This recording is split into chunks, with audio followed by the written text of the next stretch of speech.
दोस्तों, क्या आप जानते हैं कि रामायण के लक्ष्मण और महाभारत के बलराम के बीच एक गहरा आध्यात्मिक संबंध बताया जाता है। कहा जाता है कि ये दोनों दिव्य अवतार हैं जिनकी कहानी केवल एक युग तक सीमित नहीं है। आखिर लक्ष्मण और बलराम के बीच क्या संबंध है और इन दिव्य अवतारों की कहानी इतनी विशेष क्यों मानी जाती है? दोस्तों, सनातन धर्म में कई ऐसे दिव्य अवतारों की कथाएं मिलती हैं जो अलग अलग युगों में प्रकट होकर धर्म की रक्षा और भगवान की सेवा करते हैं। लक्ष्मण और बलराम दोनों ही शेषनाग के अवतार माने जाते हैं जिन्होंने अलग अलग युगों में भगवान के साथ रहकर महत्वपूर्ण भूमिका निभाई। आज के इस वीडियो में हम जानेंगे लक्ष्मण और बलराम की दिव्य गाथा।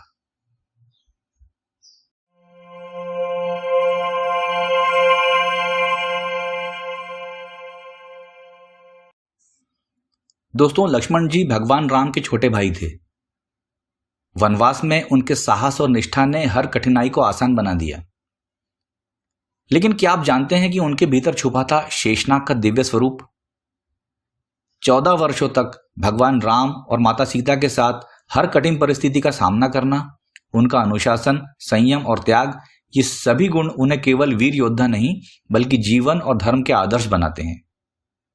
उनके धनुष बाण, युद्ध कौशल और कर्तव्य निष्ठा केवल शक्ति का प्रदर्शन नहीं बल्कि धर्म और समाज के लिए समर्पण का प्रतीक है।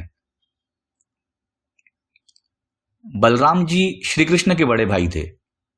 बलराम का जीवन केवल युद्ध और शक्ति का प्रदर्शन नहीं था।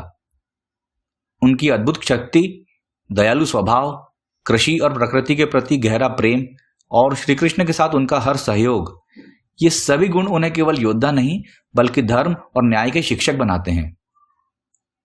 बलराम का हल, हथियार और उनकी वीरता जीवन में संतुलन, अनुशासन और संयम का संदेश देते हैं। दोस्तों, लक्ष्मण जी और बलराम जी, ये दोनों अवतार हमें यह सिखाते हैं कि शक्तिशाली होना केवल भौतिक बल से नहीं आता बल्कि धर्म, निष्ठा, त्याग और अनुशासन से आता है। शेषनाग का दिव्य स्वरूप केवल भगवान के साथ नहीं बल्कि मानव जगत में भी प्रकट होता है जब धर्म और न्याय की रक्षा आवश्यक होती है। लक्ष्मण और बलराम केवल वीर योद्धा नहीं थे, वे जीवन, धर्म और समाज के शिक्षक थे। उनकी कथाएं आज भी हमें प्रेरित करती हैं कि सच्ची शक्ति का स्रोत केवल धर्म और समर्पण है। तो दोस्तों, लक्ष्मण और बलराम की अनंत गाथा केवल वीरता और शक्ति की कहानी नहीं है, यह है धर्म, निष्ठा, त्याग और सच्चाई का आदर्श। शेषनाग के ये दिव्य अवतार आज भी हमें याद दिलाते हैं कि सच्ची शक्ति का स्रोत केवल धर्म और समर्पण है। तो दोस्तों, यही थी लक्ष्मण और बलराम दिव्य अवतारों की अनंत गाथा। अगर आपको यह जानकारी अच्छी लगी हो तो वीडियो को लाइक जरूर करें और ऐसे ही रामायण, महाभारत और सनातन धर्म से जुड़ी रोचक कथाएं जानने के लिए हमारे चैनल धर्म और नीति को सब्सक्राइब करना ना भूलें। और हाँ दोस्तों, बेल आइकन को जरूर ऑन करें। अब हम मिलेंगे आपसे अपने नेक्स्ट वीडियो में। तब तक के लिए नमस्कार। भारत माता की जय। जय हिंद। वंदे मातरम।